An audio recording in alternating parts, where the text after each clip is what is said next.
He goes, "Hi, everyone. We're very happy to introduce a new segment called the DI Feed Report, where we will take a reporter from DI Feed and throw them into this segment.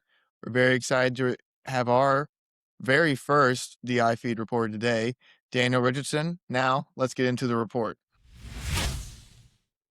Daniel, thank you for joining us. Of course, Drew. Really thankful to be on the show. Really appreciate you including me, and Yeah. I really admire your work, and I'm just thankful to be a part of it. Well, we appreciate you being on and doing all the work today. So we're going to start off. You were actually the DI feed article of the week this week. And so I want to share the article with you right here. You talked about Jacob DeGrom cementing a legacy with the Texas Rangers. Just for all the viewers at home, what was kind of like your inspiration behind that? Yeah. Well, Jacob DeGrom. I've always admired him as a pitcher, and he started with the Mets, played his whole career with the Mets until he was traded to the Rangers in 2023, or before the 2023 season. Yeah. And I already knew that he was a great pitcher before that. But kind of seeing him on the Rangers and kind of in the spotlight of my hometown team, I really came to realize just how dominant he is. And when he's on, when he's healthy, it's just I really have appreciated him as a pitcher this year, especially because we've had some injuries pitching wise this year and some kind of uh, instability in the rotation. So having DeGrom there has just been incredible to have a key piece of our rotation anchored and an ace, really a true bona fide ace. And so I think I've grown to really appreciate him more, and that's why I felt kind of inspired to write the article. hmm Yeah. No, it was a great article. Thank you for writing it. We appreciate you contributing to it. And Thank so you. I have a question. So the Rangers over the last couple of weeks, the year started off very slow. Mhm. Started off very slow, but they've kind of had this resurgence over the last couple of weeks. What would you say has kind of been the key to that? That's a great point, Drew. I agree. I mean, the season really did not start the way we wanted it to, and we had kind of high expectations coming in with some recent roster moves and some new players being brought in. Some old players like Garcia and Heim and Simeon moved out. So there's a lot of uncertainty coming to the season whether or not Chris Young made the moves necessary to create a winning team this year.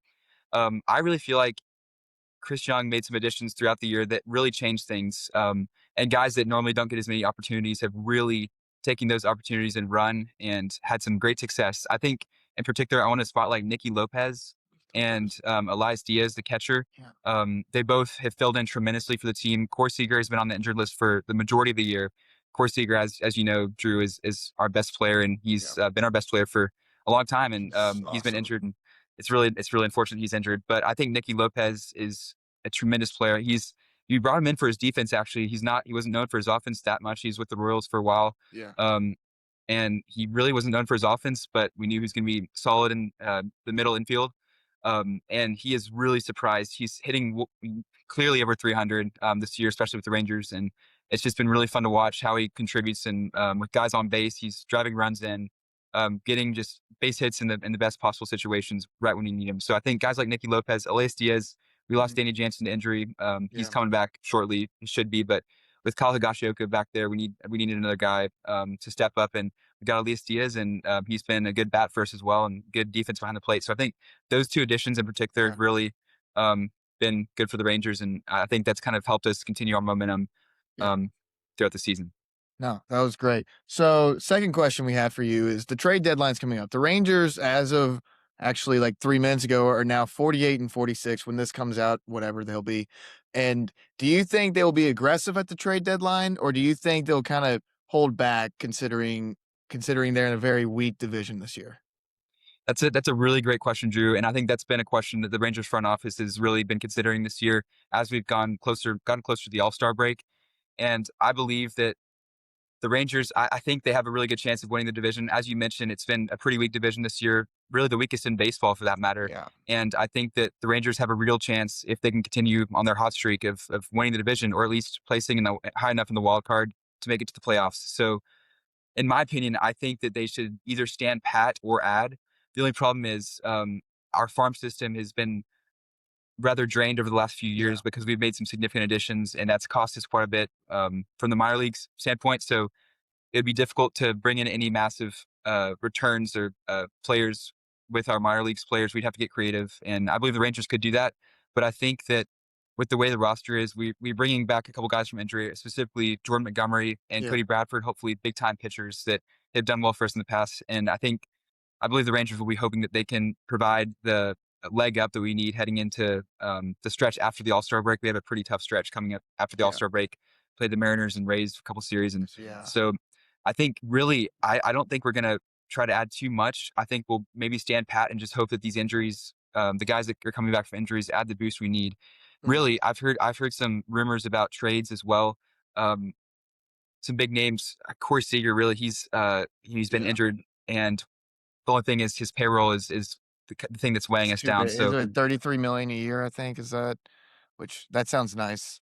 it Um, does sound nice. I can't imagine having that much yeah. money, but I mean, he deserves it after what he did for us in the Yeah. World Series. But yeah, I completely agree, and it'd be hard to unload that. It's just too much, and no team would be willing to take on that kind of salary. So we'd Mhm. either have to take on it ourselves and trade him, which we probably wouldn't be willing to do, but we couldn't get any kind of return that we'd probably want from that we'd need really. So I think it's difficult to project who's going to be traded and who's not. There's several players like utility players that maybe haven't quite produced the way we want them to, and there's kind of a logjam, especially in the middle infield.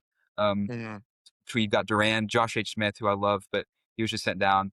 And you've got now Cam Cauley and Foscue. There's multiple players like that, Mhm. Nicky Yeah. Lopez, and they're just kind of a clog. So I worry that we might have to kind of downsize that Yeah. that particular.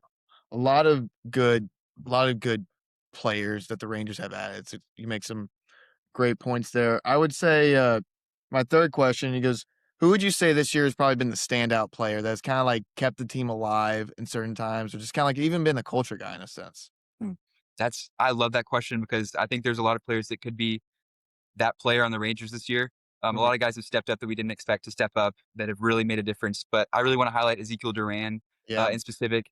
I pretty feel like they call him the solution, and I really feel like that's the case for the Rangers this year. He has been everything the Rangers have needed and more. He's been able to fill in multiple positions. He's truly the definition of a utility player, and he's not only solid on defense. I think his offense has been the most impressive aspect of his season. mhm, He was hitting over 300 for the majority of the season. I think he's below yeah, it now, but he's still yeah, having a great season at the just plate. a And really good yeah, especially after we traded or after the Rangers traded Simeon this year. yes, That I mean, that was a big deal, and so to have, like which yet again, Simeon wasn't doing that well in the in the red and blue, and so I agree. it's all very happy. So yeah, so another question we kind of want to ask you before we talk even more about Rangers baseball, I kind of want the audience to know at home that I think you are probably the biggest Ranger fan I have ever met in my entire Oh, life. And well, so thank you, Drew. I wanted to ask you this. What has probably been your favorite moment as a Ranger fan? Oh man, that's a really great question. There's so many of them. Um, I'll divert the question real quick and say that I remember one specific memory of you that I have is we're seeing a video when you were really young and you made an incredible play in the stands on a foul ball. Oh yeah. That was very, very memorable. Yeah, I But might need to show yeah, I might need to show that. Oh my gosh. That I yeah, think you so should. little backstory to those. This ball ripped foul, and it's a full count. Hey, nice play down there. Then brought the glove and made great use of it. Not a bid. All right. Smiles all around. Maybe some thank yous. This would have hurt a little bit. That's why you bring the glove. Oh, I thought Dad caught it. Hey, look what I found. And that's why you bring your glove to the ballpark. You never know what will land in it. I thought Dad caught that ball. Tempted to say the World Series game one. I was actually there against the Arizona Diamondbacks when Corey Seager hit his game tying home run and Yeah, Garcia hit the walk off. yeah, I don't Tough know a one. better one than that. I don't I know a know. better one than that. That's it's tough not to say that one. I might have to go with the sentimental choice. I Mhm, loved Globe Life Park very much, and mhm. my dad and I in particular have had some great memories there at the games, and those are some of my favorite memories. But we actually went to the game. There was the final game in Globe Life Park Oh, wow. against the New York Yankees, as a Yeah. matter of fact, and the Rangers won. Lance Lynn was pitching.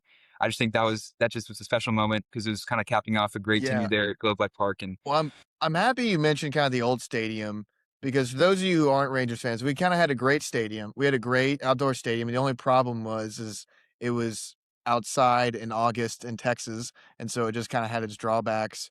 And so, like, one of my favorite memories, kinda talking back to the old ballpark, was when I was there when the Rangers won, game 6 of the ALCS in 2010 against the Yankees.